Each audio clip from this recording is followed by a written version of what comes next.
게요. 네네. 다 같이 사도신경으로 신앙 고백 드리도록 하겠습니다.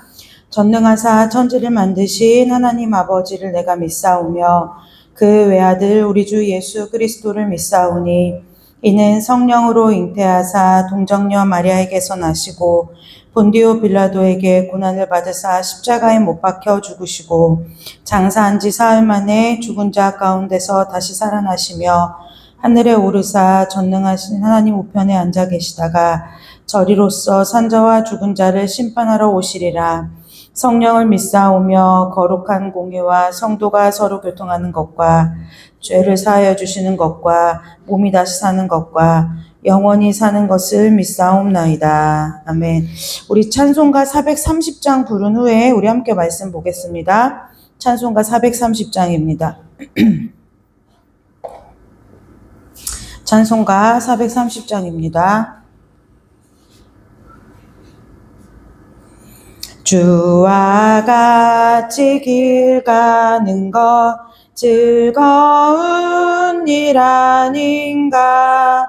우리 주님 걸어가신 발자취를 밟겠네. 한 걸음 한 걸음 주 예수와 함께 날마다 우리 걸어가리. 어린아이 같은 우리 미련하고 약하나 주의 손에 이끌리어 생명길로 가겠네. 한 걸음 한 걸음 주 예수와 함께 날마다 우리 걸어가리. 꽃이 피는 들판이나 험한 골짜기라도 주가 인도하는 대로 주와 같이 가겠네. 한 걸음 한 걸음 주 예수와 함께 날마다 우리 걸어가리. 옛 선지자 에녹같이 우리들도 천국에 들려 올라갈 때까지 주와 같이 걷겠네. 한 걸음 한 걸음 주 예수와 함께 날마다 우리 걸어가리. 네, 오늘 함께 보실 하나님의 말씀은 사무엘상 15장입니다. 구약성경 사무엘상 15장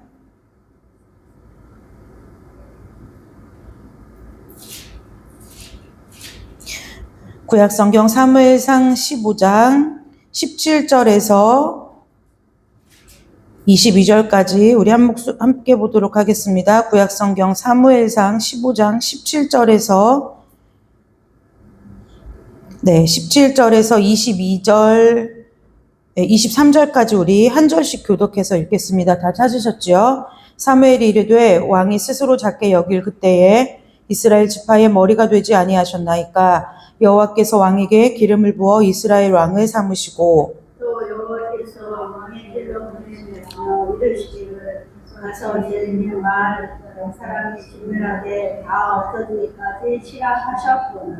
어찌하여 왕이 여호와의 목소리를 청종하지 아니하고 탈취하기에만 급하여 여호와께서 악하게 여기시는 일을 행하였나이까. 사울이 사무엘에게 내게 이르시되 나는 실로 여호와의 목소리를 청종하여 여호와께서 보내신 길로 가서 아멜렉 왕 아갑을 끌고 아멜렉 사람을 진멸하였으나 다만 백성이 그 마땅히 멸할 것 중에서 가장 좋은 것으로 길갈에서 당신의 하나님 여호와께 제사하려고 양과 소를 끌어왔나이다 하는지라. 사무엘이 이르되 여호와께서 번제와 다른 제사를 그의 목소리를 청종하는 것이 조심을 같이 좋아하시겠나이까 순정이 제사보다 나오고 듣는 것이 수양의 기름보다 나오니. 네, 함께 읽겠습니다. 이는 거역하는 것은 점치는 죄와 같고 완고한 것은 사신 우상에게 절하는 죄와 같음이라. 왕이 여호와의 말씀을 버렸으므로 여호와께서도 왕을 버려 왕이 되지 못하게 하셨나이다 하니. 아멘. 잠깐 기도하도록 하겠습니다. 하나님 아버지 감사합니다. 우리에게 새날을 허락하시고 또 예배의 자리에 불러주시고 또 말씀 앞에 우리를 세우시니 감사합니다. 하나님 이 말씀이 우리를 아버지여 비추는 말씀이 되게 하시고 아버지 우리의 관절과 온과 영과 관절과 골수를 찔러 쪼개기까지 하는 하나님의 날선 검과 같은 말씀이 되게 하셔서 아버지 이 시간 우리의 삶을 주께서 돌아보사 하나님 앞에 합당한 삶으로 살아낼 수 있는 귀한 생명의 말씀이 전해지고 받아들여질 수 있도록 이 시간 오직 성령께서 저희들과 함께 해주시기를 원하오며 거룩하고 존귀하신 예수 그리스도의 이름으로 감사하며 기도드리옵나이다. 아멘. 네, 오늘 예배 가운데 전할 말씀도 있고요. 또 그리고 우리 이중숙 권사님 1:1 양육을 못 하셔서 그거랑 같이 해서 우리가 함께 말씀을 보도록 하겠습니다. 오늘 말씀의 주제는 순종이고 사무엘상 이 말씀은 순종이 제사보다 낫다라는 말씀은 우리가 많이 들어보셨을 거예요. 이게 사무엘상 15장에 있는 말씀이다. 여기까지는 우리가 다 일일이 기억할 수 없을지라도 순종이 제사보다 낫다라는 말은 우리가 신앙생활하면서 꽤 많이 자주 듣는 말씀 중에 하나이고 또 저와 여러분이 기도 가운데 하나님께 순종하는 사람이 되기를 원합니다. 하나님의 뜻에 순종하고 싶습니다라는 마음의 그 소원을 담아서 기도하는 그 경험들이 여기 저뿐만 아니라 우리 권사님들 그리고 또 예배를 함께하는 모든 분들에게 있을 건데요.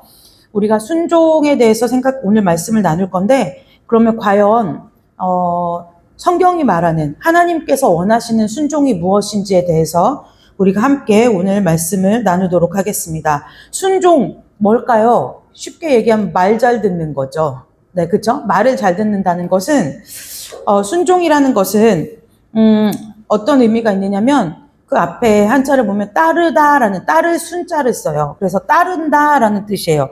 그러면 우리가 상식적으로 생각해 보면 따른다라는 것은 뭔가 앞에 본보기가 있다는 거죠. 네, 모델이 있다는 거고 그 다음에 뭔가 따를 만한 어떤 지침이 있든지 따를 만한 뭐 명령이 있든지 그럴 때 우리가 따른다고 얘기를 해요. 따를 만한 뭐 사람을 따른다든지 명령을 따른다든지 규칙을 따른다든지 이렇게 얘기하죠. 그러니까 우리가 하나님 앞에 순종한다는 것은 무슨 뜻이냐면 하나님을 따르는 삶, 따라가는 삶 이것을 순종이라고 한다고 말할 수가 있어요. 오늘 우리가 함께 읽은 본문 사무엘상 15장을 보면은 이런 말이 나와요. 그 이스라엘 백성 가운데 사울이 왕이 되었을 때에 아말렉 사람하고 싸울 일이 있었어요.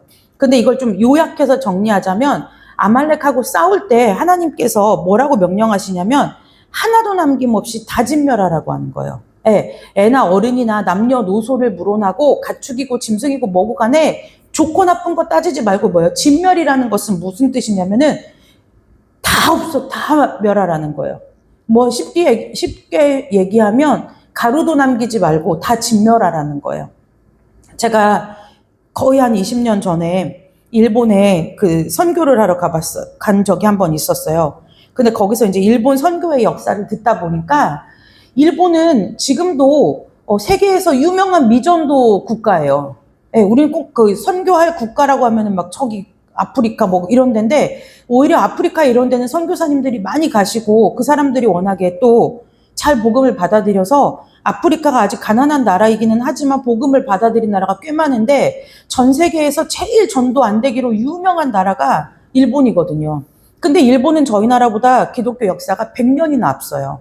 근데 어디를 가도 이제 제가 작년에 그렇게 일본을 가보니까 좀 교회가 곳곳에 보이기는 하지만 그래도는 교회 수가 현저히 적어요. 그래서 선교사님한테 여쭤본 적이 있어요. 왜 이렇게 교회 찾기가 힘드냐? 우리나라보다 100년이 앞섰는데. 그랬더니 어떻게 됐느냐면요. 도요토미 히데요시. 아무튼 그 일본의 유명한 그 정권을 잡은 그 사람이 정권을 잡았을 때 기독교를 박해하는 일이 있었대요. 근데 어느 정도로 박해했냐면 예를 들어 저희 집이 예수님을 믿는 집이다. 그러면 저희 집에 있는 짐승까지 죽였다는 거예요. 예, 왜요? 개도 성경 읽는 소리를 들었다고 그 짐승까지 죽였다는 거예요. 그러니까 뭐 남원한 게 없었대요. 뭐 살아남은 사람도 없고 뭐 살아남은 그 집에 속해 있는 짐승도 없고 이러다 보니까 이것이 전해지기가 어려웠다라는 거예요. 그런데 오늘 이 진멸이라는 것은 이걸 말해요. 예, 남는 것이 없는 거예요. 예, 더 이상 거기다 그 집이다라고 하면 이 진멸하라는 것은 남원한 게 하나도 없다는 거예요.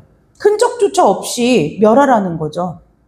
예, 하나님께서 왜 이렇게까지 말씀하셨을까요?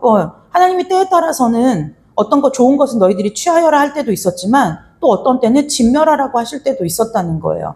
그것은 우리가 다 일일이 뭐 지금 시간이 정해져 있는 시간 가운데 말하기는 어렵고 어쨌든 오늘 이 싸움에서는 하나님께서 사울에게 무엇을 명령하셨냐면 아말렉 사람을 치되 다 진멸하라고 하셨다는 거예요. 그런데 사무엘에게 보니까 사울이 보니까 다 진멸하지 않았어요.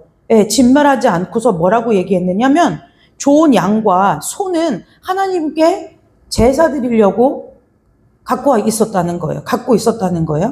그러면서 뭐라고 하느냐? 사무엘에게 이렇게 얘기해요. 사무엘이 얘한테 뭐라고 얘기하느냐면 내가 여호와의 명령을 행하였다는 거예요. 그랬더니 사무엘이 말아요. 야, 근데 그러면 지금 내 귀에 들리는 양이랑 소리는 뭐냐? 이렇게 물어봤어요. 그랬더니 뭐라고 얘기하느냐면 그것은 우리가 군사들이 아말렉에서 갖고 온 건데 당신 하나님 여호와께 제사하려고 가장 좋은 것을 남겼고 그 외의 것은 우리가 진멸했다라고 얘기하는 거예요. 그런데 하나님께서 진멸해라라고 하신 것은 좋고 나쁜 거 상관없이 다 멸하라고 하신 거죠. 그러니까 그 말 끝에 사무엘이 뭐라고 얘기하느냐면 너가 스스로 작다고 여길 때 하나님께서 너를 왕을 삼으셨는데 이제는 어떻게 하느냐면 왕이 되더니 하나님의 말의 뜻을 청종하지 않았다라고 얘기해요. 이 청종하다라는 것이 순종의 기본적인 우리의 신앙의 태도거든요. 이 청종이라고 하는 것은요, 어떤 뜻이 있느냐면 그 사람이 말을 한 대로 듣는 것이 청종이에요. 저 사람이 어떠한 뜻을 가지고 어떠한 의미를 가지고 했든지 그 말을 그대로 온전하게 받아들이는 것을 청종이라고 말해요. 그래서 순종을 우리가 어떻게 할 수 있느냐면 청종하면 순종할 수 있다는 거예요. 순종을 하려면 어떻게 되느냐? 기본적으로 청종을 해야 되는 거예요. 우리는 대부분 많은 말을 듣는데요. 이 많은 말을 들을 때 어떻게 하느냐면 상대방이 하는 말은 듣지만 내 방법과 내 생각대로 해석을 해요. 해석을 해요. 그러다 보니까 어떻게 되느냐? 상대방은 아라고 말했는데 우리가 듣기는 아라고 듣고 내 마음속에 해석할 때는 아도 아니고 어도 아니게 해석하는 거예요. 이상하게 해석을 해요. 그러는 우리의 내면에 악함, 굴곡되어진 죄성이 있기 때문에 그렇죠. 그런데 어쨌든 이 진멸하라고 하는데 사울이 진멸하지 않았어요. 사무엘이 뭐라고 얘기했느냐면 하나님이 제사 지내는 걸 좋아하시겠느냐는 거예요. 하나님이 하나님의 말을 듣는 것보다 청종하는 것보다 제사 지내는 것을 좋겠냐고 물어보는 거예요. 여러분들 가끔 저는 레위기 이렇게 성경 읽을 때 보면 너무 하나님이 막 정확하게 얘기하시잖아요. 막 몇 규빗. 그 다음에 이거 뭘 잡을 때도 어떻게 잡아라, 어떻게 해서 드려라, 얼마를 드려라 얘기하시잖아요. 그럼 이건 가끔 제 개인적인 묵상으로 드는 생각이 뭐냐면 하나님이 왜 이렇게 집요하다고 할 만큼 막 치수를 정확하게 막 얘기하셨을까? 근데 왜 그럴까 생각해 보면은요, 그것은 하나님이 우리에게 엄격한 잣대를 요구하시는 게 아니라 우리에게 뭐 하라 하면 따르기 쉽게 제시해 주시는 거예요. 쉽게 제시해 주는 거예요. 그러니까 예를 들면 이런 거예요. 아이들한테도 야, 너 가서 잘해? 그럼 잘하라는 게 어디서부터 얼만큼까지 잘하라고 하는지 몰라요. 그런데 정확하게 아이한테 지침을 주는 거죠. 야, 있잖아. 국어 공부를 할 때는 책을 교과서를 몇 페이지부터 여기까지 몇 번을 소리내서 읽는 게 잘하는 거야. 이거 하고 나면 칭찬해 줄게. 이러면 아이들은 이해하기가 쉬워요.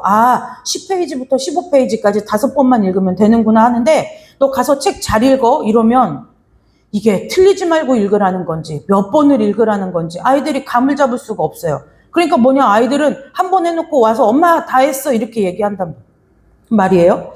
하나님께서 주신 우리에게 율법과 율례와 또 뭐 출애굽기, 레위기 이런 데 보면은 너무 왜 한 말을 또 하고 하실까? 그런데 그 하나님의 깊은 속을 제 개인적으로 묵상하다 들여다보면 하나님이 우리한테 지키기 정확한 지침, 지키기 쉬우라고 요것만 하면 된다라는 지침을 우리에게 주시는구나라는 걸 알 수 있어요.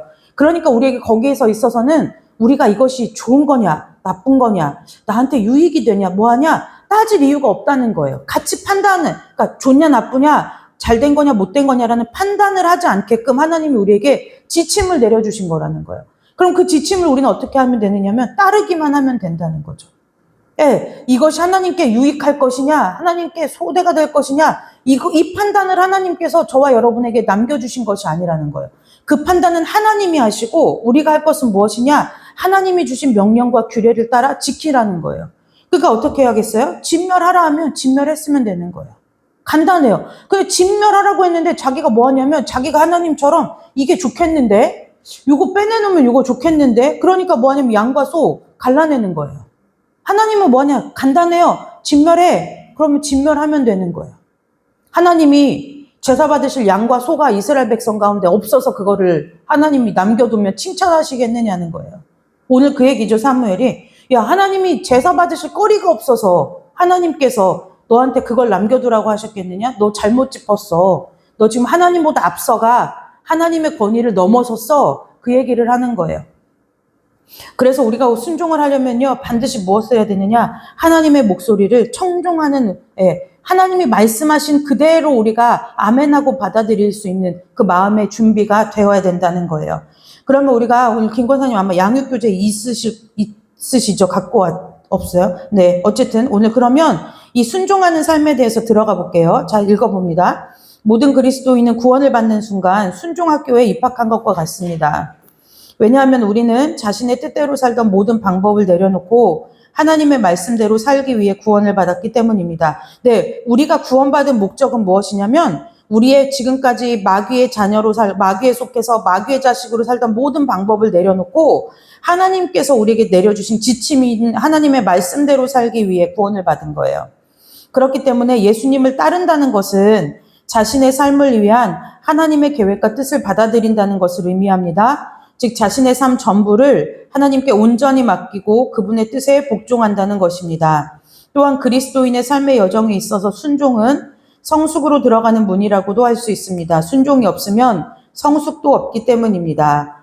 자, 여기 밑줄 그으셔야 돼요. 주님의 일을 하기 위해서는 먼저 그분의 말씀에 순종하는 법을 배워야 합니다. 네, 제가 이 말을 하려고 지금 오늘 사무엘상 말씀을 읽은 거예요. 주님의 일을 하려면 일이 먼저가 아니라 먼저 무엇 하느냐면요, 순종하는 방법을 배워야 된다는 거예요. 네.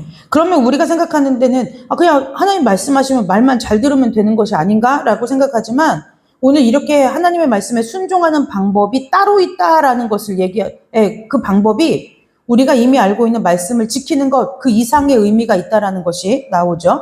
자, 순종의 의미 1번 문제 볼게요. 베드로는 이른 아침에 깊은 데로 가서 그물을 던지라는 예수님의 말씀에 대하여 어떻게 순종했습니까? 네. 질문에 대하여 이르되 선생님, 우리들이 밤새도록 네. 기도했을 때 잡은 것이 없지만은 말씀에 의지하여 내가 그물을 내리리라. 네, 맞아요. 하나님 밤새도록 그물을 올렸다 내렸다 했는데 그물을 내렸는데 잡은 게 없어요. 그런데 선생님의 말씀에 의지해서 내가 그물을 올리겠습니다라고 얘기해요. 여기 보면 베드로는 예수님의 말씀이 평생 업으로 살아온 자신의 상식에 어긋나는 명령이었지만 자기의 경험을 내려놓고 말씀대로 순종했다라고 나와요. 예, 평생 업으로 살아온 자신의 상식, 저와 여러분이 지금까지 살아온 삶의 상식과 경험은 무엇 하느냐면 때로는 어떻게 되느냐면 하나님의 말씀에 어긋날 수 있다는 거예요. 예, 왜 그럴까요? 이 세상이 하나님께서 정하신 기간 동안은 마귀에게 속해 있고 마귀가 다스리고 있고 저와 여러분은 죄 가운데 태어난 사람들이기 때문에 때로는 내가 상식과 윤리와 도덕과 양심을 가지고 평생 살아온 나의 삶의 경험이라 할지라도 하나님의 말씀에 어긋나는 경우가 있다는 거예요. 그때 베드로가 어떻게 했느냐면 자기의 경험을 내려놓고 순종했다 그랬어요. 원래 사실 이 본문의 말씀은 베드로가 그렇게 기분 좋게 순종한 게 아니에요. 원래 언어는. 근데 오늘 이것은 교재가 새신자용 교재이다 보니까 새신자 어린아이들은 규칙을 가르쳐야 되잖아요. 기초를 가르쳐야 되니까 어린이 여러분 이건 이렇게 해야 됩니다. 이렇게 주일학교처럼 가르치려다 보니까 이렇게 나왔지만 사실 원래 본문에 보면 베드로는 근데 저희가 삶의 경험도 있지만 생각해 보세요. 내가 살아온 삶의 상식이 있는데 만약에 강단에서 선포되어지는 메시지나 아니면 내가 기도 가운데 들었던 응답이나 아니면 성경을 읽을 때 이렇게 해야 되는 건가? 라고 싶었던 말씀들이 우리가 살아온 경험과 상식과는 맞지 않는 것들이 꽤 많이 있다는 거예요. 그 꽤 많이 있을 때 우리가 그 말씀 앞에서 나에게 들려지는 기도의 응답 가운데서 어떠한 반응을 보이느냐가 순종의 관건이라는 거죠. 이때 사실 베드로는 탐탁지 않은 순종이었어요. 그렇지 않겠어요? 평생 업으로 살았어요. 맨날 하는 일이 뭐냐면 물고기 금을 내려서 아침 새벽 때 물고기 끌어올려서 잡아서 내다 파는 일이었어요. 근데 그날따라 무슨 일인지 모르겠는데 아무튼 안 잡히는 거예요. 근데 딱 보니까 앞에 예수님이 이사야서 보면 외모가 흠모할 만한 것이 하나도 없다는 거예요. 그러면 쉽게 얘기하면 외모로 보면은 평생 업으로 햇빛에 막 그을리면서 막 단단한 몸을 가진 베드로와는 꽤 상대적으로 연약하고 여리여리한 몸을 가진 사람이 나타나서 야, 배 오른쪽에 금을 던져봐라 했을 때 그 말을 듣고서 아, 저 사람이 얘기하면 무엇인가 신령한 일이 있겠구나라고 생각하고 그물을 던질 사람은 아무도 없다는 거예요. 그래? 네가 오르나 내가 오르나 해보자. 보채기로 이게 던진 거죠. 근데 무슨 변화가 일어나냐면 그물이 찢어지게 걷어 올리잖아요. 그리고 나니까 그때서야 베드로가 이제 이분이 보통 분이 아니구나라는 걸 그때 알아채죠. 말씀의 본문에 보면. 근데 오늘은 순종에 초점이 맞추어져 있기 때문에 무엇을 보느냐? 베드로에게 있어서 상식, 평생 자기가 살아온 상식에 어긋나는 명령인데도 하나님의 말씀에 따라했다는 거예요. 예, 그래서 순종이란 뭐냐? 내 뜻을 포기하고 하나님의 말씀을 따르는 것이라는 거예요. 물론 이것이 쉬운 것은 아닙니다. 그래서 순종은 가치가 있습니다. 또한 순종은 믿음의 외적인 표현입니다. 하나님을 신뢰하기 때문에 그분의 말씀에 순종합니다. 그리고 그분의 말씀에 순종함으로 믿음이 증명됩니다. 그랬어요. 그런데 여러분 이제 순종이라고 한 것이 아무튼 그래요. 그래서 베드로가 물고기를 얻었어요. 그리고 나서 뭐라고 하느냐면은 그물을 버려두고 예수를 따르는 일이 생기죠. 그러니까 뭐냐? 순종에서부터 뭐가 시작되냐면 하나님과 나 사이의 관계가 시작되는 거예요. 하나님과 나 사이의 관계가 시작되는 거예요. 자, 보세요. 그럼 우리 구원받았잖아요. 라고 얘기할 수 있어요. 근데 구원은 어떻게 보면 좀 일방적이에요. 네, 일방적이죠. 예를 들면 이런 거예요. 만약에 어떤 사람이 어떤 여자를 보고 저 사람을 계속 유의 있게 봐요. 아, 참 저 사람 내 스타일인데 마음에 드는데 오랫동안 봐요. 그래서 한번 데이트 신청을 했어요. 그래서 그 여자가 고민 끝에 아, 그럼 한번 만나보죠 하고 데이트 신청을 했던 것 이것이 구원인 거예요. 하나님의 역할이 이때는 더 커요. 우리가 하는 건 없는 거예요. 하나님이 오래전부터 창세전부터 우리를 택하시고 우리를 부르실 때까지 하나님께서 우리를 기다리시다가 하나님의 방법대로 우리를 부르신 거죠. 불러서 우리를 구원하신 거예요. 그러니까 우리는 뭐냐면 그 구원이라는 하나님의 호출에 하나님의 그 프로포즈에 예라고 대답한 것뿐이 그게 구원인 거예요. 근데 이제 거기서 어떻게 됐느냐? 이제 구원을 받고 신앙생활 이렇게 하면서 말씀을 들어보고 이렇게 하니까 아, 이제 하나님 안에서 내가 하나님과 친해져야 되겠다. 하나님을 알아가야 되겠다라는 마음이 들어요. 그게 뭐냐면 데이트한 남자와 여자가 서로 사귀기로 약속하는 거죠. 예, 우리 서로 그러면 호감을 갖고 알아가 봅시다 해서 이 여자가 남자에게 마음이 열려서 이 남자에 대해서 알아보고 서로 이제 연인이 되기로 하고 이제 서로 교제를 시작하는 것 그게 이제 바로 뭐냐면 순종이라는 거예요. 예, 하나님에 대해서 하나님에 대해서 이분이 어떤 분인지 이분이 하는 말씀이 무슨 뜻인지 이걸 통해서 내가 하나님과 나 사이에 있어서 이제 관계를 맺어가야 되겠다라고 하는 것 이것이 순종이라는 거예요.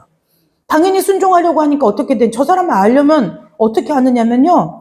저 사람이 하는 말을 유심히 보고 저 사람이 하는 행동을 유의 있게 보고 저 사람이 하는 말을 귀담아 들어야 저 사람이 어떤 성격을 갖고 있는지 어떤 삶을 살아왔는지 어떠한 가치관을 갖고 있는지 아는 것처럼 우리가 하나님의 말씀을 청종해야만 하나님이 무슨 생각을 하시는지, 예, 저분은 어떻게 판단을 내리시는 분인지, 어떤 마음을 갖고 일을 하시는 분인지 알 수 있다는 거예요. 그래서 순종은 관계의 시작인 거죠. 그렇기 때문에 순종한다라는 뜻, 우리가 서로 데이트하고 만나봅시다라는 뜻은 무엇이냐면, 내가 조금이나마 상대방을 믿고 이제 관계를 시작해봐야 되겠다라는 시작점이라는 거예요. 그것처럼 우리가 순종하려고 하면은 어떻게 되느냐면 하나님에 대한 신뢰가 있어야 되죠. 따를 만한 분이구나 라는 것이 있어야 된다는 거예요. 자, 220페이지 넘어서 이번에 볼게요. 믿음의 사람들이 예수 그리스도께 전적으로 순종해야 하는 이유를 다음에 성경 말씀에서 찾아보세요. 마태복음 28장 18절에 뭐라고 나와 있죠? 예수께서 나와 말씀하여 이르시되 하늘과 땅의 모든 권세를 내게 주셨으니. 네. 예수님은 하늘과 땅의 모든 권세를 갖고 계신 분이에요. 요한복음에는요. 또 인자됨으로 말미암아 심판하는 권한을 주셨느니라. 네. 예수님은 아까 마태복음에서 하늘과 땅의 권세도 주셨고 요한복음 말씀에 보니까 심판하는 권세도 주셨대요. 3번 빌립보서에는 뭐라고 나와 있죠? 내가 예수 그리스도의 심장으로 너희 무리를 얼마나 사모하는지 하나님이 내 증인이시라.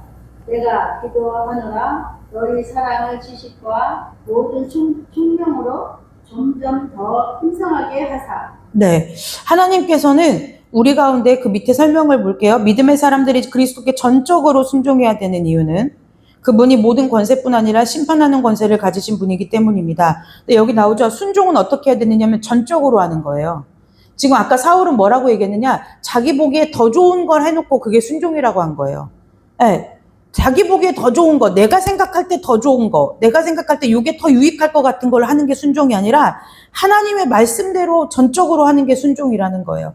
그래서 노아도 보면 방주를 지을 때 다 그대로요. 레위기 민수기에 보면 모세도 다 하나님께서 말씀하신 그대로 행하였더라. 말씀하신 그대로 행하였더라. 다 뭐냐면 그대로예요, 그대로. 예, 그래서 순종은 무엇이냐? 하나님께서 주신 말씀 그대로 하는 것, 그것이 순종이라는 거예요. 예수님은 모든 권력과 권세 중에서 머리가 되시는 분입니다. 하나님은 하늘과 땅 아래에 있는 사람들까지 그분의 이름 앞에 무릎을 꿇게 하셨고 예수님을 주인으로 삼게 하셨습니다. 예수님의 권위 앞에서 그분의 말씀에 순종하면서 사는 사람이 그리스도인이라는 것을 항상 기억할 필요가 있습니다. 우리는 이 말씀을 이미 잘 알고 있어요. 예수님이 모든 것에 모든 것 되시고 온 우주 만물 가운데 가장 크시고 창조주이시고 모든 권세를 가지신 분이라는 것을 저와 여러분이 이미 오랜 신앙의 기간 동안에 이해하고 있죠. 그런데 지금 저와 여러분의 신앙을 보자면 이런 거랑 똑같아요. 뭐냐면 우리가 사람을 이제 아까 제가 연애 얘기했잖아요. 그 남자를 만날 때 처음에는 자꾸 뭐에 눈이 가느냐면 이런 거 물어봐요. 나이는 어떻게 돼요? 지금 무슨 일을 하세요? 가족 관계는 어떻게 되세요? 이제 이런 걸 물어보죠. 그렇게 물어보고 나서 점점 어떻게 되냐면 이제 그 사람에 대하여 관심을 갖기 시작해요. 그것처럼 우리가 이게 순종이라고 하면 이제 지금 권사님들이나 정도의 그 믿음의 연조를 가진 분들에게 이제 설명을 해드리면 이런 거예요. 뭐냐면 처음에는 보통 스펙도 괜찮은 것 같고, 그래서 내가 이 사람을 알아봤어요. 그런데 이 사람을 알아갔어요. 이 사람과 그래서 결혼하게 됐어요. 그래서 결혼하고 살아요. 근데 이제 어떻게 됐느냐면 처음에는 이 사람이 가진 조건을 보고 이 사람하고 사귀기 시작했는데 결혼해서 살고 보니까 어떻게 됐느냐면 살 때는 조건이 잘 안 보여요. 뭐냐면 내 남편이 예를 들면 이런 거죠. 제가 이제 목사님하고 결혼했잖아요. 그럼 예전에는 목사라는 타이틀이 사역자라는 타이틀이 안 보였는데 사역자라는 타이틀을 알고 결혼했어요. 근데 그건 정보에 불과했어요. 근데 이제 어떻게 되냐 살다 보니 내 남편이 목사님인 거예요. 이해되세요? 살다 보니까 남편이 목사님인 거지 내가 목사랑 결혼해야지 하고 결혼한 게 아니란 말이에요. 그것처럼 무슨 얘기를 하려고 이 얘기를 하느냐면 하나님이 모든 권세를 가지셨기 때문에 순종해야 되는 것은 어린아이의 신앙, 초보의 신앙이라는 거예요. 하나님은 능력도 있고 못하시는 것이 없고 모르시는 게 없고 하나님은 크신 권능과 권세를 가지신 분이니까 순종해야지. 이것은 신앙이 어렸을 때 얘기를 하는 거예요. 뭐냐? 아이들이 처음에 가면은 선생님이니까 시키는 걸 하잖아요. 똑같은 말인데 집에서 엄마가 하면 안 들어요. 그러니까 뭐냐? 엄마보다 선생님의 권위가 세다는 걸 알기 때문에 듣는 거예요. 그런데 우리가 어떻게 되느냐면 점점 아이들이 자라면 성인이 되고 자라다 보면 선생님이 하는 말이나 부모가 하는 말이나 다 뜻이 있어서 하는 말이구나라는 것을 이해하고 나서 따르게 된다는 거예요. 그것처럼 지금 저와 여러분의 신앙의 연조가 되면 이제 어떤 관계가 되어야 되느냐? 하나님 안에서 그래, 하나님이 이렇게 말씀하실 때에는, 이걸 하라고 하시는 데에는 내가 다 이해할 수 없고 내가 다 알지 못해도 하나님이 하라고 하시는 데는 분명 어떠한 이유가 있을 거야. 하나님의 뜻이 있고 하나님의 계획이 있을 거야. 이것을 믿고 갈 수 있는 관계가 되는 것, 이것을 순종이라고 한다는 거예요. 자, 순종의 대상. 1번 볼게요. 그리스도인들이 주님께 순종하기 위해서는 먼저 자신을 부인할 수 있어야 합니다. 주님께 순종하기 위하여 자기를 부인해야 하는 영역에는 무엇이 있을까요? 예, 대상들이 있죠. 가족, 자기 자신, 소유, 기타. 이 말씀을 보면 어떤 말씀이냐면 다 미워하지 않으면 내 제자가 될 수 없다라는 말씀이거든요. 네. 그러면 이제 여기다 설명을 드릴게요. 예수님을 위해서라면 가족은 그 설명 나오죠. 가족은 버려도 좋다고 오해하는 경우가 있습니다. 이 말씀은 삶의 우선순위를 예수님께 두어야 한다는 것을 의미합니다. 그리고 물질주의가 만연한 현대사회에서 우리가 순종하기 가장 어려운 것이 바로 돈입니다. 그러나 돈의 주인은 하나님이시기 때문에 그분을 위해서라면 기꺼이 순종할 수 있어야 합니다. 그리고 헌금을 잘하고 구제도 잘하는 것만으로는 부족합니다. 일상생활에서 사치하고 낭비를 한다면 돈에 있어서 완전한 순종을 한다고 볼 수는 없기 때문입니다. 라고 나와 있어요. 자, 오늘 이 부분에서 우리가 배워야 되는 것은 무엇이냐면, 자, 그러면 삶의 우선순위를 예수님께 둔다는 게 도대체 무슨 얘기냐? 예, 이 설교, 이런 말을 많이 들어보셨을 거예요. 여러분, 하나님이 우선이어야 됩니다. 하나님이 제일이어야 됩니다. 그래서 저 어렸을 때는 어떻게 했느냐면요. 이런 거 있어요. 새 신발을 사거나 새 옷을 사면은 갖고 있는 거죠. 그랬다가 언제 처음 입고 가느냐면 주일학교에 처음 입고 가는 거예요. 교회를 처음 입고 가는. 새 신발도 마찬가지죠. 그래서 제가 예전에 꾀를 낸 적이 있어요. 뭐냐?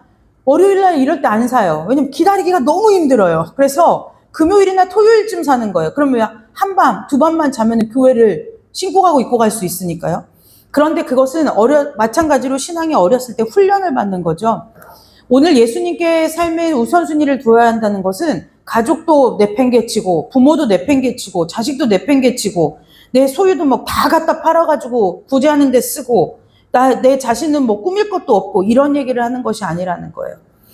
첫 번째 줄에 나오죠. 예수님을 위해서라면 가족은 버려도 좋다고 오해하는 경우가 있습니다. 이게 왜 첫 문장으로 나왔냐면 이만큼 우리나라의 믿는 사람들에게 있어서 믿는 신자들에게 있어서 삶의 우선순위를 예수님에게 두고 살자라는 말이 이런 의미로 오해된다는 거예요. 그래서 어떻게 하느냐? 이게 이단이랑 비슷해요. 뭐냐면 집안은 안 돌보고 교회 일하기 바쁜 거예요. 내 생업이 있는데 생업은 내버려 두고 교회 일하기가 바쁜 거예요. 근데 그럼 이것이 잘못됐다고 할 수 있느냐? 그게 그럴 수가 없는 것이 그 시대에 그렇게 배워온 거예요. 네, 그 시대에 그렇게 배웠어요.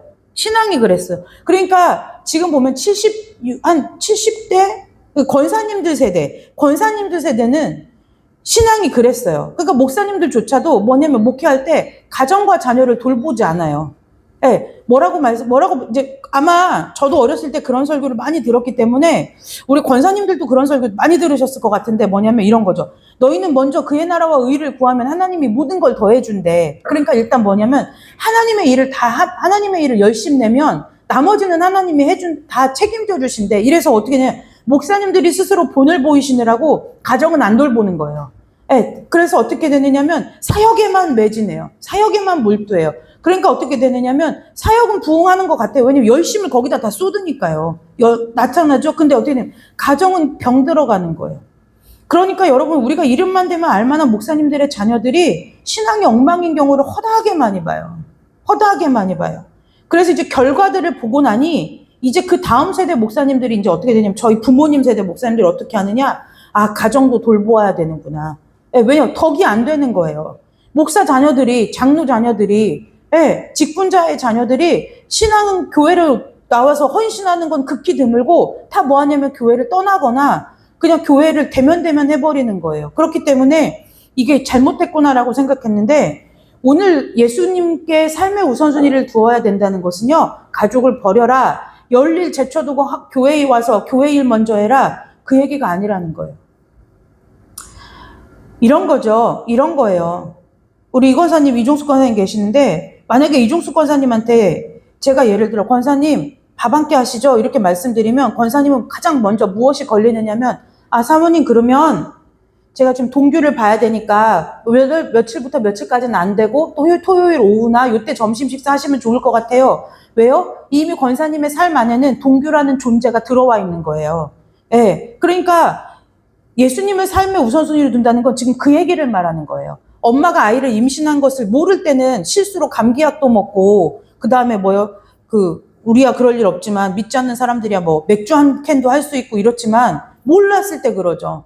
그리고 근데 나중에 어떻게 하다 보니까 우연찮게 알게 됐어요.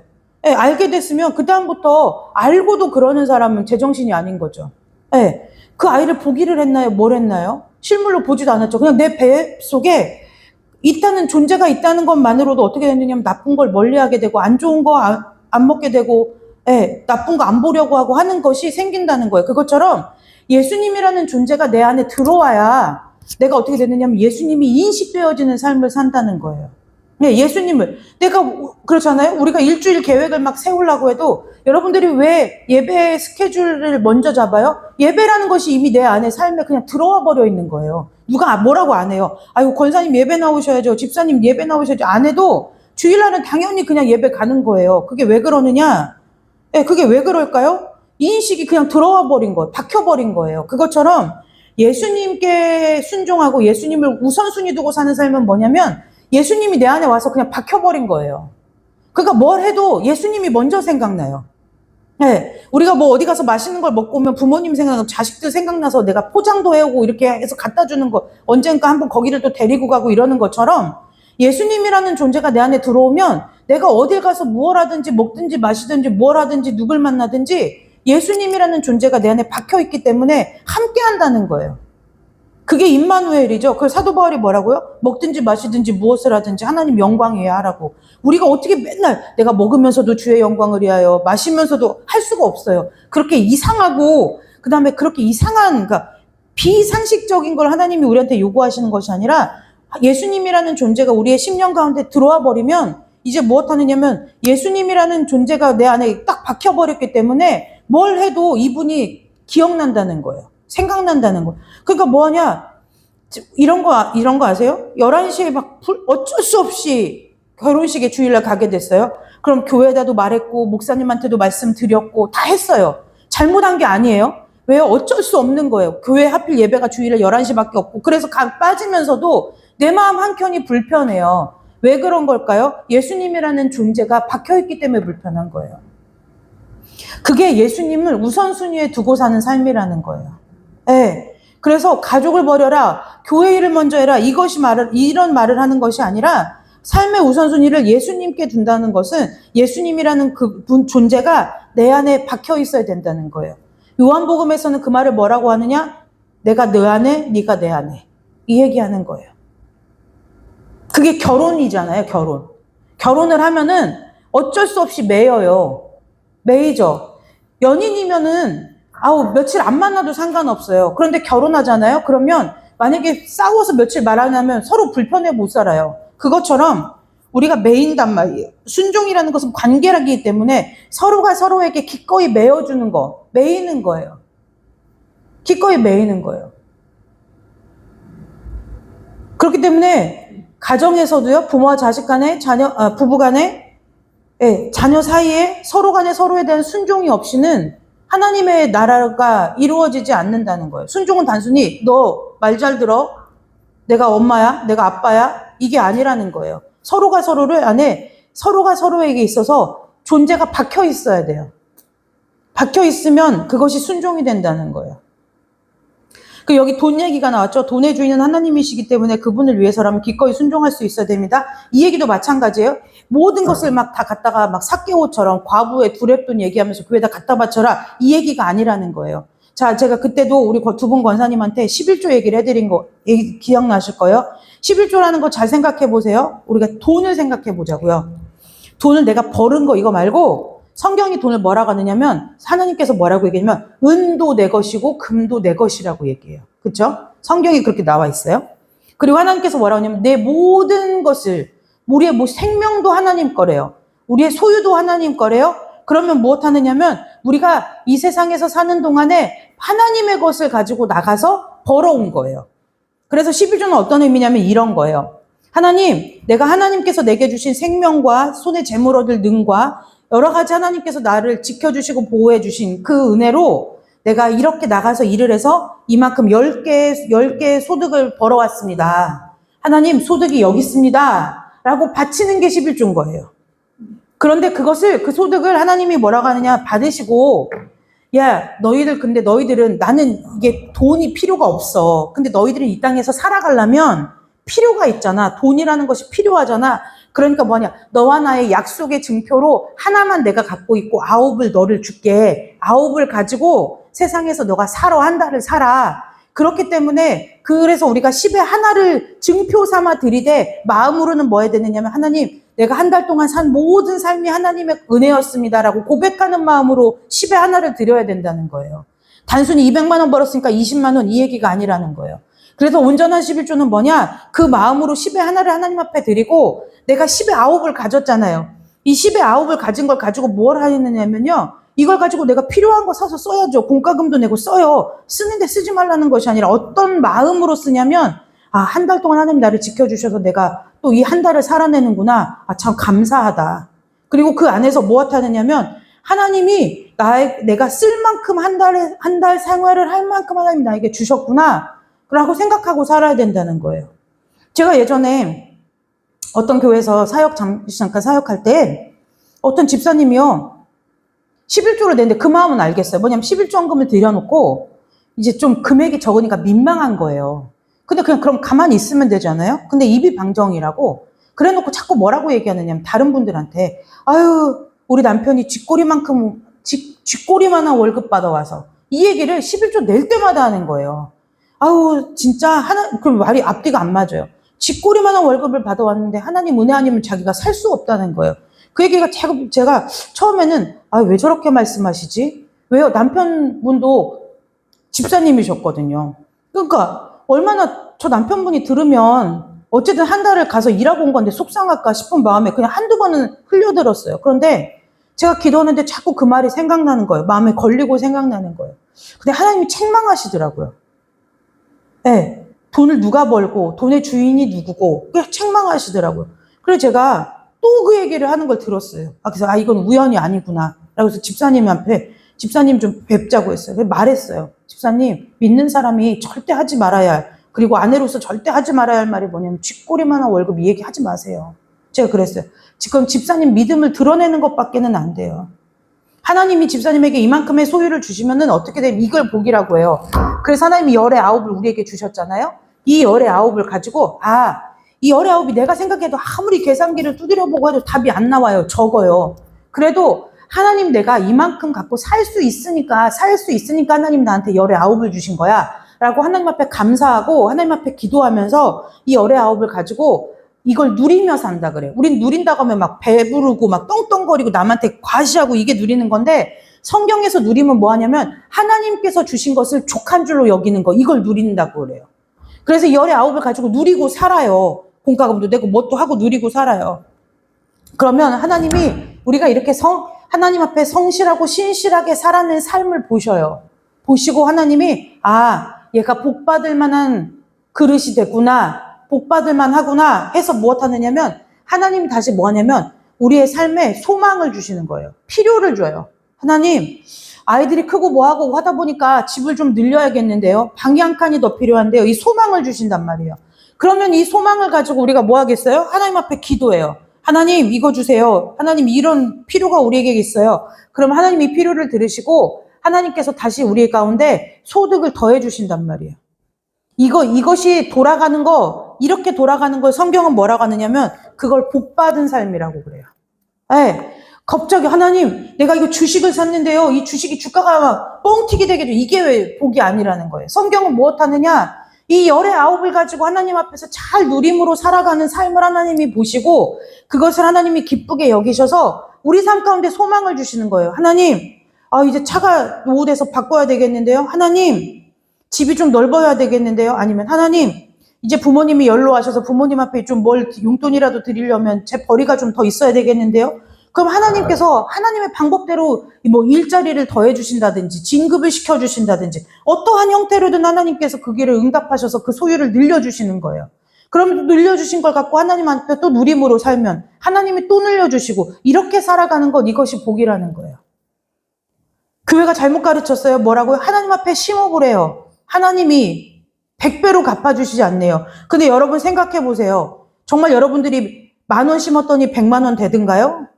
아니, 그렇지 않아요. 하나님 그렇게 일하시는 분이 아니라는 거예요. 하나님이 어떤 것으로 말씀을 증명하시냐면 저와 여러분의 삶의 걸음으로 말씀을 증명해내시는 분이 하나님이시라는 거예요. 근데 그리고 뭐라고 억지로 또 뭐라고 가르쳐요? 그래놓고 100만 원이 안 됐는데 받은 복을 세워보라는 거예요. 근데 그렇지 않다는 거예요. 하나님은 이렇게 일하시는 거예요. 한 걸음 한 걸음이요. 그래서 돈을 쓰지 마라. 돈을 다 교회 일하는데 갖다 바쳐라. 아니면은 뭐 낭비하지 마라. 사치하지 마라. 이 얘기를 하는 것이 아니라 우리가 마음을, 이 열의 아홉을 가지고 하나님 앞에 이것으로 감사하다, 이것으로 족하다 하는 마음으로 살아내는 것, 이것이 돈에 하나님이 주신 물질에 있어서 순종하는 거라는 걸 기억하셔야 돼요. 예전에 저 어렸을 때가 제가 아마 그 마지막 세대인 것 같아요. 말씀을 어쨌든 그렇게 해서 뭐 하나님 앞에 바쳐라, 뭐 해라 해가지고 갖다 바친 집이 한두 번, 제가 예전에 저 어렸을 때 중학교 때인데 제 동네 저기 위쪽에 저희 동네 이웃 동네 교회에 그러니까 새로 건축을 했나 졌나 그랬는데 그때 당시요 그 교회 장로님이신데 그 교회 장로님이 저희 동네 신협에서 대출을 받아서 건축원금을 하셨어요. 이게요 동네에 소문이 난 거예요. 그래가지고요 동네 사람들이 다 욕을 했어요. 빚내가지고 이제 헌금한다고요. 빚내서 헌금한다고. 근데 그분은 그게 신앙 고백이었죠. 근데 동네가 떠들썩했던 적이 있어요.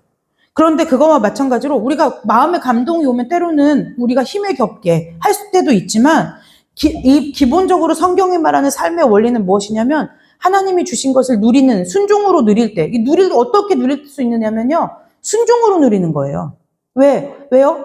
하나님이 열의 아홉은 주셨으니까 내가 열의 아홉 가지고 하나님이 살 수 있으니까 주셨겠지. 하나님이 여호와 이레의 하나님인데 내 필요를 모르시고 나를 모르시는 하나님일까? 내가 이만큼 필요하니까 주셨겠지. 라고 하고 누리기 시작하면 하나님이 그것을 기쁘게 받으신다는 거예요. 그게 우리의 예물을 받으신다는 거예요. 그래서 돈이라는 것도 하나님 앞에 어떻게 순종하느냐면 하나님 안에서 누리셔야 돼요. 그래서 누리는 은혜가 있으시기를 주님의 이름으로 축복합니다. 네, 거기 밑에 볼게요. 순종이란 자기를 부인하고 주님의 말씀을 따르는 것만 의미하지 않습니다. 우리 삶의 모든 영역이 순종의 영역이란 사실을 기억해야 합니다. 일상생활에서 직면하는 고난을 이해하는 것은 순종하는 생활에 많은 유익을 줍니다. 자, 하나님은 우리 인생을 어떻게 섭리하십니까? 전도서 7장 14절이죠? 네. 네. 이 두 가지를 하나님이 병행하게 하사 네. 사람이 그의 장래일을 능히 헤아려 알지 못하게 하셨는데. 네. 우리가 살다 보면 별의별 일이 다 있죠. 그 일이 왜 다 있느냐면 하나님께서 우리 가운데 장래일을 알지 못하게 하시려고 그렇다는 거예요. 네. 장래일을 알지 못하게 하시려고 한다는 거예요. 그 얘기는 무슨 뜻이냐? 우리의 삶의 주인이 하나님이시라는 거예요. 네. 하나님이시라는 거예요. 그러니까 대비하지 말아라, 대책 없이 살아라 그 얘기를 하는 것이 아니라 삶의 주인이 하나님이신 걸 믿고 순종하고 살아라 그 얘기를 하는 거겠죠. 순종하는 그리스도인은 직면하는 고난을 어떻게 이해해야 할까요? 네, 이건 어떻게 이해되느냐면 뒤에 볼게요. 삶의 주권자가 되시는 주님께 온전히 순종하기 위해서는 우리 인생을 향한 하나님의 섭리를 이해하는 것이 중요합니다. 예수님은 고난까지도 순종하심으로 믿는 자들에게 좋은 본이 되어 주셨습니다. 고난도 하나님의 뜻임을 알고 순종하는 것이 가장 성숙한 신앙입니다. 자, 이게 설명해 드릴게요. 자, 고난이라고 하면 우리는 인생에 있어서 제일 내가 어려운 사건을 떠올리거나 어려운 문제를 떠올리죠. 그런데 성경이 말하는 그리스도인의 고난은 그게 아니에요. 자, 그날도 설명드렸듯이 우리가 원래 마귀의 자녀로 마귀에게 속해 있었어요. 우리 소속이 마귀였어요. 그런데 구원을 받고 나니까 내 소속이 하나님께로 옮겨졌어요. 소속이 바뀌었죠. 네, 소속이 바뀌었어요. 그런데 소속이 바뀌었는데 우리가 내가 오늘 예수로 주로 고백합니다 하고 나서 천국 안 가죠? 하나님을 주로 고백하고 여전히 어디서 사느냐면 세상에서 살아요. 사는 시간이 있어요. 근데 이 세상은 여전히 누가 주인이냐면 마귀가 주인이에요. 자, 그러면 보세요. 마귀가 볼 때 저와 여러분은 어떤 사람일까요? 내 편이에요? 배신자였죠. 내 밑에 있다가 딴 주인 섬기러 간 거예요. 네, 딴 주인 섬기러 간 거예요. 괘씸하죠? 네, 괘씸해요. 딴 주인 섬기러 간 거예요. 네가 감히 나를 떠나? 그래 놓고 어떻게 하냐면 이런 거죠. 내가 내 주인을 배신했다가 내가 다시 내 주인 밑으로 기어 들어간 거예요. 그러니 그걸 가만히 둘 주인이 어디 있겠어요? 그렇죠? 그래서 우리는 언제부터가 고난이냐? 예수 믿기로 작정한 날부터 천국 가는 그날까지 매일이 고난이에요. 네. 그래서 그 찬송 있잖아요. 내일 일은 난 몰라요. 하루하루 살아요. 네. 그래서 그리스도인의 고난은 언제부터냐? 내가 살면서 뭐 어려운 일을 만났을 때, 내가 어떻게 감당 못할 시험을 만났을 때가 아니라 구원받은 날부터 천국 가는 그날까지가 고난이에요. 매일이 고난이에요. 그런데요, 이 고난 가운데 하나님께서 세상에 나를 고아와 같이 홀로 버려두지 않으시고 하나님이 누구를 보내시느냐면 성령 하나님을 나와 함께 살게 하세요. 그 성령님 하나님이 내 안에 내주하시죠. 내 안에 사시는 거예요. 집 짓고 사시죠. 저와 같이 사시죠. 여러분과 같이 사시죠. 네, 그래서 내 안에 이 성령님이 같이 계시는 거예요. 그래서 이 구원받는 순간 내가 사는데 내 안에 성령님이 같이 사세요.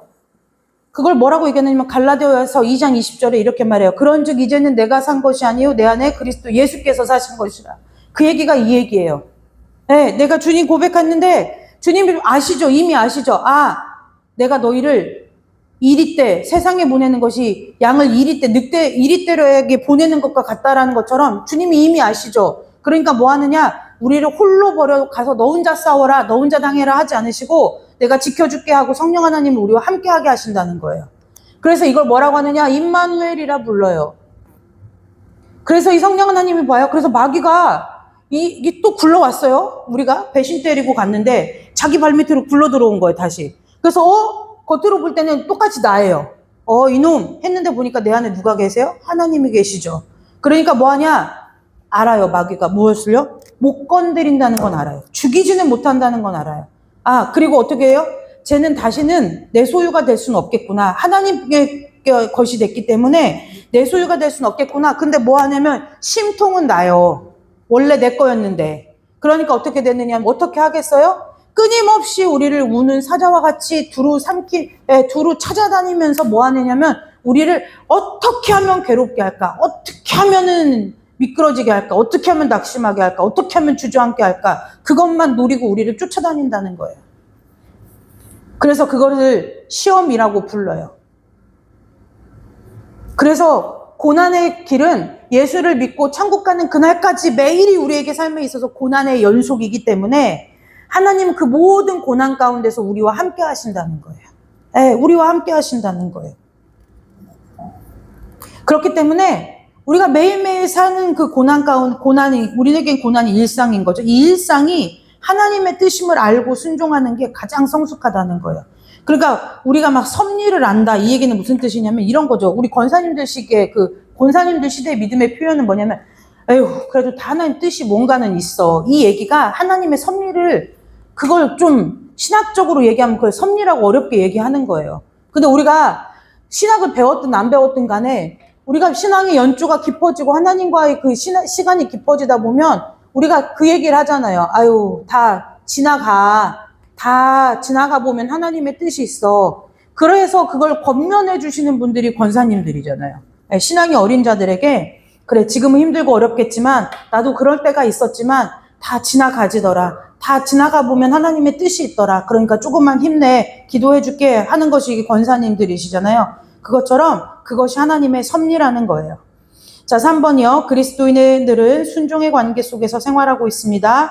그것은 하나님의 질서이기도 합니다. 다음에 성경 말씀에서 순종의 대상을 찾아보세요. 가정에서는요, 남편과 부모에게 순종해야 되겠고요. 교회에서는 장로들에게 순종해야 되고요. 직장에서는 상사에게, 그 다음에 사회에서는 나보다 위에 있는 권위자들에게 순종해야 되겠죠. 네, 이것을 통해서 하나님께서 무엇을 하게 하시냐면 하나님께 순종하는 것이 무엇인지를 좀 이 땅 가운데서 우리 가운데 배우게 하신다는 거예요. 자, 그리스도인들이 절대적으로 순종해야 하는 대상은 예수 그리스도 한 분뿐입니다. 그죠? 절대적으로 순종해야 되는 것. 왜요? 이분은 틀린 것이 없어요.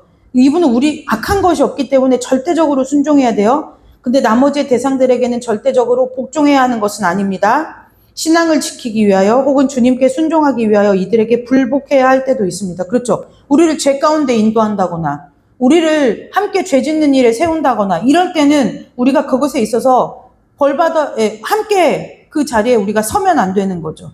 그렇기 때문에 우리가 절대적으로 순종해야 하는 대상은 예수님 한 분뿐이라는 것을 기억하셔야 돼요. 네, 순종의 사례에 보면 세상의 역사를 바꿔놓은 불순종과 순종이 있습니다. 자, 1번 보면 아담은 어떻게 불순종했을까요? 당연히 아시는 대로 선악과를 먹었죠. 그래서 모든 사람이 죄 가운데 빠졌고 예수님은 십자가에 달려 돌아가심으로 모든 사람을 구원하셨어요. 그래서 이 순종과 불순종의 결과를 우리는 이미 성경을 통해서 알고 있죠. 그것처럼 우리에게 있어서 순종이 왜 필요하느냐? 하나님과의 온전한 관계 때문에 필요하다는 거예요. 네, 결국 아까 우리가 사무엘상에서 말씀에서 봤지만 사울 왕이 어떻게 되죠? 나중에 블레셋 사람과의 싸움에서 결국은 어떻게 되냐면 자결하잖아요. 자결해요. 싸움에 대패하고 나서 되게 크게 패하고 나서 뭐라고 하느냐, 자기 무기를 든 사람한테 야, 나 좀 죽여라. 안 그러면 저 할례받지 않은 블레셋 사람들 내가 모욕당하게 생겼다. 그랬어요. 그랬는데 그래서 자기가 어떻게 하냐면 자기 칼을 이렇게 세워서 자기 그 칼 위에 엎드려서 죽죠. 그런데 성경에 그렇게 나와 있어요. 그런데 모욕 안 당하나요? 결국엔 모욕 당해요. 그 사울과 사울의 아들들이 걔네들이 그 시체 끌고 가가지고 달아나요. 모욕을 당해요. 그러니까 우리가 불순종하면 죽음입니다. 이렇게 처참하게 망합니다. 그 얘기를 하는 것이 아니라 순종이든 불순종이든 이 땅에서 행하는 모든 일에는 결과라는 게 있기 마련이라는 거예요. 결과가 있기 마련이라는 거예요. 자, 순종의 결과 볼게요. 주님께 온전히 순종하는 거 쉬운 일이 아닙니다. 그러나 어려운 일도 아니에요. 어려운 일도 아니에요. 아이들에게 교육을 시키는 이유가 뭐죠? 규칙을 가르쳐 주려고요. 규칙을 가르쳐 주기 위해서요. 그쵸? 규칙을 가르쳐 주는데, 여러분 예전에 제가 읽은 책 중에 이런 제목이 있어요. 유치원에서 배운 거, 7살에 유치원에서 배운 것만 지켜도 사회는 행복하다라는 책이 있었어요. 그게 뭐냐? 유치원 때 배운 대로만 서로가 다 지키고 살면은 세상이 평화롭다는 거예요. 근데 그걸 안 지킨다는 거죠, 사람들이. 자기 욕심 따라, 편의 따라 바꾸고 이러다 보니까 안 지킨다는 거예요. 그것처럼 주님께 온전히 순종하는 것은 쉬운 일이 아니라고 우리가 얘기하니까 그럼 못 지키겠네. 그게 아니라 어려운 일도 아니에요. 그러나 순종의 결과를 보면 아무리 어려워도 말씀대로 순종하는 것이 지혜로운 것입니다. 첫 번째 유익은 뭐냐? 영혼이 정결하게 된대요. 말씀대로 순종하는 것이 반복될수록 마음이 청결한 사람이 되고 순전한 영혼이 됩니다. 이게 무엇은 뜻이랑 똑같은 줄 아세요? 이런 거죠. 제가 이제 결혼을 하기 전에는 만약에 제 또래 위아래로 많은 남자들이 제 연애의 대상이 될 수 있었잖아요. 근데 결혼하고 나면 이제 더 이상 남편밖에는 없잖아요. 그것처럼 우리가 하나님의 말씀 안에 자꾸 거하다 보면 내 안에 가득 차는 게 누구밖에 없냐면 예수님밖에 없다는 얘기예요. 예수님이 가득 찼는데 영혼이 더러워질 이유는 없죠. 네. 두 번째는요, 하나님과 친밀한 관계를 맺게 된대요. 그래서 순종은 밑에 보면 나와 있죠. 하나님을 사랑하는 믿음의 표현이라는 거예요. 순종을 하면 그분과 친밀한 관계 속에서 살게 된대요. 여러분 생각해 보세요.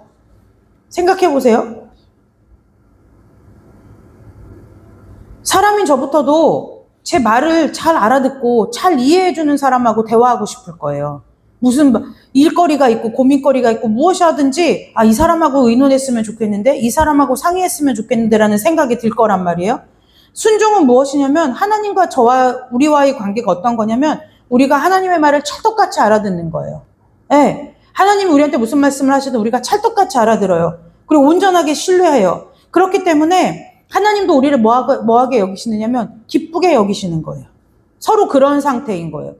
부부로 얘기 따지면 아주 서로가 의사소통도 잘 되고 서로 탓하거나 원망할 것이 없는 평화로운 상태. 이것이 순종이에요. 그래서 어떻게 되느냐? 순종을 하면 친밀한 관계 속에 살죠. 자식들도 마찬가지 아니에요? 내 말귀를 잘 알아듣고 내 말대로 잘 따라 행하면 걔하고 왼수지고 살 게 뭐가 있어요? 내 뜻을 내가 아무리 말해도 내 뜻이 뭔지 이해도 못하고 지 뜻대로 하니까 이게 서로 안 맞는 거죠.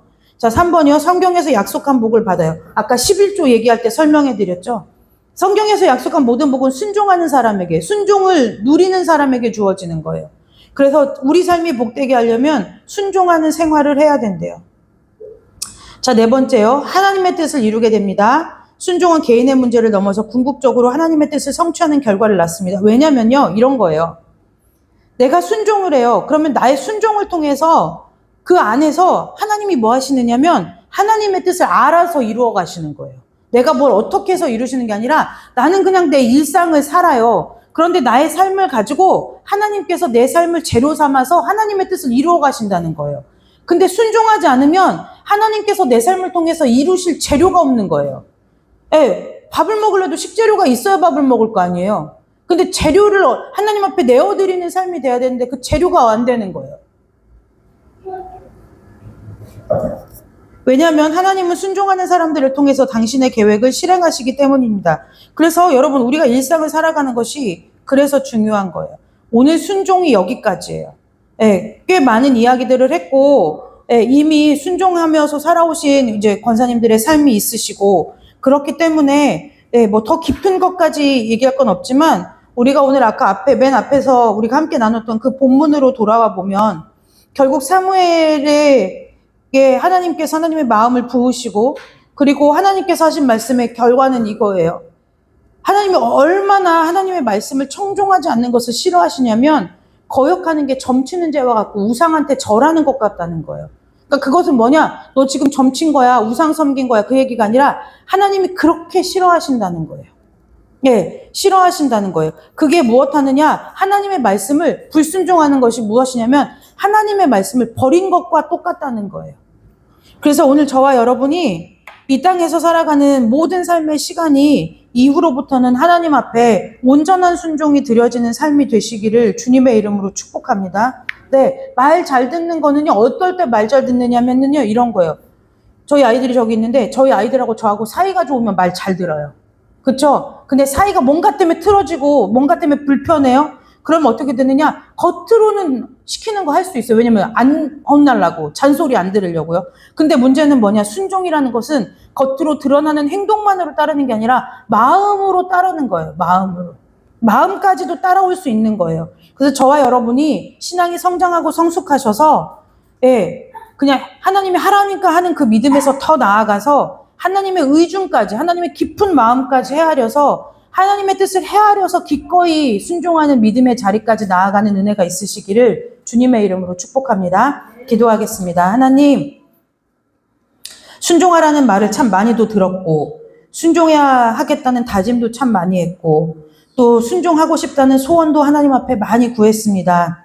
다시 한번 오늘 이 말씀 앞에서 하나님께서 우리 가운데 말씀하신 순종이 무엇인지를 다시 한번 기억하고 깨닫고 생각해 봅니다. 하나님, 이 땅에서 우리의 삶이 매일같이 하나님의 뜻을 다 알 수 없고 하나님의 크신 계획을 다 알 수 없어도 하나님께서 우리에게 주어주신 매일의 일상을 순종함으로 살아갈 수 있는 은혜를 허락하여 주시고 아버지, 그 순종함을 통해서 우리를 통해 이 땅 가운데 이루실 하나님의 뜻이 온전히 하나도 남김없이 다 이루어지는 은혜가 우리 각자의 삶 가운데 있도록 주님께서 우리 귀한 권사님들과 또 온라인으로 예배하시는 아버지 우리 귀한 모든 식구들과 우리 교회와 또 이 나라와 이 민족과 또 예수를 주로 고백하는 많은 사람들에게 이 순종함의 복이 임하도록 주께서 축복하여 주시기를 간절히 원하오며 거룩하고 존귀하신 예수님의 이름으로 감사하며 기도드리옵나이다. 아멘. 네, 오늘 시간이 많이 지체됐고요. 주기도문으로 우리가 예배 마치도록 하겠습니다.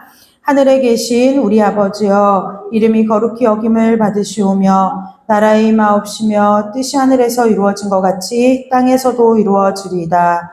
오늘 우리에게 일용할 양식을 주옵시고 우리가 우리에게 죄 지은 자를 사하여 준 것 같이 우리 죄를 사하여 주옵시고 우리를 시험에 들게 하지 마옵시며 다만 악에서 구하옵소서. 대개 나라와 권세와 영광이 아버지께 영원히 있사옵나이다. 아멘. 예배 마치겠습니다.